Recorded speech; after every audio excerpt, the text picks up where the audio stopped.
This story begins on a terrifying island, a place so cursed that death seems to linger in every corner. Dense forests stretch endlessly across the land, and beneath the twisted trees lie rotting human corpses. It is said that anyone who dares to step onto this island meets the same horrifying fate.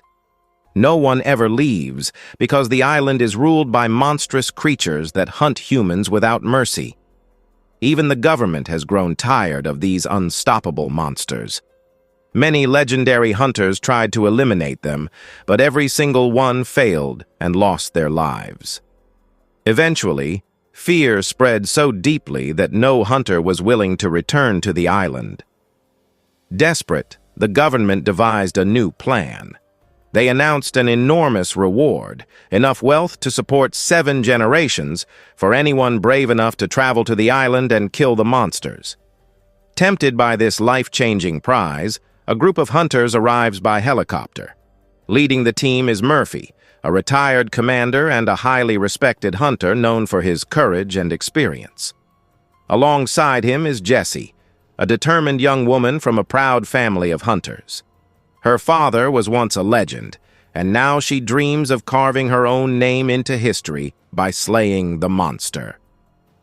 Joining them is a photographer who has nothing to do with hunting, yet he believes that capturing a single photograph of the creature, or even the moment it is hunted, could make him famous overnight and change his future forever. The final 2 members of the team, trained personally by Murphy, are driven by one thing alone: the reward money. As they step into the jungle, fear immediately grips them. The sight of decaying corpses scattered across the ground terrifies the cameraman and the others. But Murphy reassures them, pushing them forward until they finally reach the base camp. What awaits them there is even worse. There is no food, no weapons, nothing. Panic begins to spread through the group, but Murphy quickly regains control. "We are hunters," he tells them firmly. "We can solve any problem. We will find our own food, our own water, and we will hunt." Charlie, however, is paralyzed with fear. After witnessing the horrors of the island, he can barely catch his breath and refuses to step outside the camp. Murphy mocks his fear and hands him an emergency button. "If you're scared," Murphy says coldly, "press this. A helicopter will come and rescue you." With that, Murphy leaves the camp along with Alex and Jessie to search for food, while he plans to set traps nearby. As they move deeper into the jungle, an uneasy feeling creeps over them.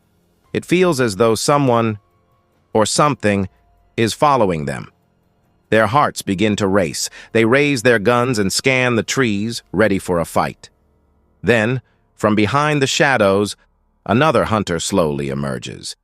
He looks weak, exhausted, and filled with anger. His name is Sam. Starving and barely able to stand, Sam explains that he arrived on the island with his own team to hunt the monsters.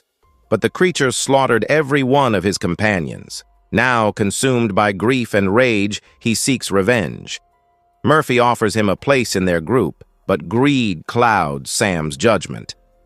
"I don't want to share the reward," he snaps. "I will hunt alone." Without another word, Sam disappears into the forest. Moments later, as he runs through the woods, he hears footsteps behind him. At first, he assumes it might be Murphy's team, but the sound feels wrong. His fear grows. Suddenly, something invisible strikes. The forest echoes with his terrified scream. And then, silence. Not far away, Murphy hears it. In that instant, he understands the truth. The monster has begun hunting. Meanwhile, Jessie and Alex gather what little food they can find and head back toward the camp. But the moment they arrive, their blood runs cold. The monster is already there. A terrifying black creature with a human-like body steps forward and attacks without hesitation. Jessie pulls out her weapon, but the monster is far too powerful. It overwhelms them with brutal strength and sinks its teeth into Alex's leg. Alex collapses, badly injured. Thinking quickly, Jessie grabs a torch and drives the creature back, forcing it to retreat into the darkness. For a brief moment, they believe it is over. But the relief doesn't last. The monster returns. Their teammates rush outside, dragging Alex into the camp as fast as they can. Doors and windows are slammed shut in a desperate attempt to keep the creature out. Inside, Alex's condition worsens. Blood pours from his wounds, and every second brings him closer to death. They cannot step outside. The monster is waiting. Yet if they remain trapped inside, Alex will die, and soon they might follow. With no other choice, they begin forming a desperate escape plan. Their only hope is Charlie, who is still somewhere outside hiding. Over the radio, they beg him to be brave, to look around, and to find the monster. But Charlie is frozen in terror. Like a frightened pigeon, he sits with his eyes tightly shut, believing that if he cannot see the monster, it cannot see him. After repeated encouragement, Charlie finally gathers the courage to open his eyes. What he sees chills him to the bone. "The monster," he whispers, trembling. "It's holding a human head, and it's dancing." Suddenly, the creature hurls the severed head straight toward the camera. Inside the camp, everyone watches in horror. It becomes clear that the monster is not just hunting them, it is playing with them. The creature moves closer and closer to the camp. Through his scope, Charlie realizes something terrifying. The monster is now directly in his sights. Without warning, the monster attacks Alex from behind and drags him deep into the jungle. Helpless and overpowered, Alex is taken straight to the creature's hideout, a place that feels more like a chamber of nightmares than anything human. Inside the hideout, Jessie finally finds Charlie. For a brief moment, relief floods her face. He is alive. But that relief quickly turns into terror. Human heads hang from the ceiling, dozens of them. These were once hunters, brave men and women who came to kill the monster, only to become its trophies. Jessie immediately understands the danger. If the creature returns, neither she nor Charlie will make it out alive. She grabs Charlie, preparing to escape. But it is already too late.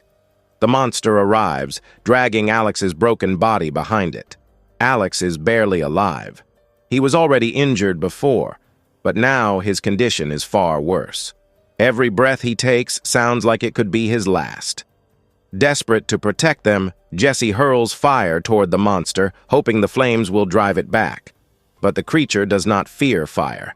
It steps forward. Seeing no other choice, Charlie joins Jessie, and together they try to fight the beast. Yet their courage is no match for the monster's terrifying speed.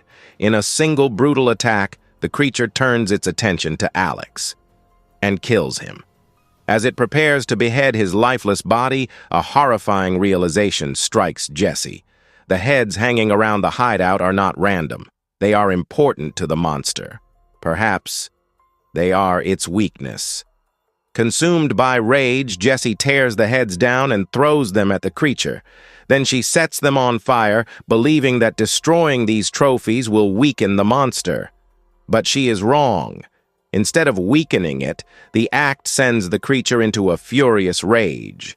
With terrifying force, the monster lashes out and kills Charlie. Now Jessie stands alone, surrounded by death, with no one left to protect. For a moment, fear threatens to consume her. But then, a memory flashes through her mind. The day her father was killed by a monster just like this. The pain of that loss ignites something powerful inside her. Courage. With a scream of defiance, Jessie charges forward and plunges her weapon into the monster. The blade cuts deep, injuring the creature and forcing it back. She doesn't wait to see if it will rise again. Jessie runs. As she escapes the hideout, she sets the surrounding forest on fire, determined to burn everything, the monster, its lair, and every trace of the horror that lives on this island. Flames spread rapidly, swallowing the jungle in a blazing inferno. When Jessie finally emerges from the burning forest, her face is covered in blood, her body trembling from exhaustion and grief. She looks toward the sky and screams, a cry of victory mixed with unbearable sorrow.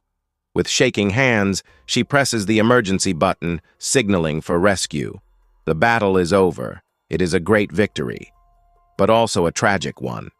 Every single one of her friends is gone, and yet as the flames consume the island behind her, it seems this nightmare has finally come to an end.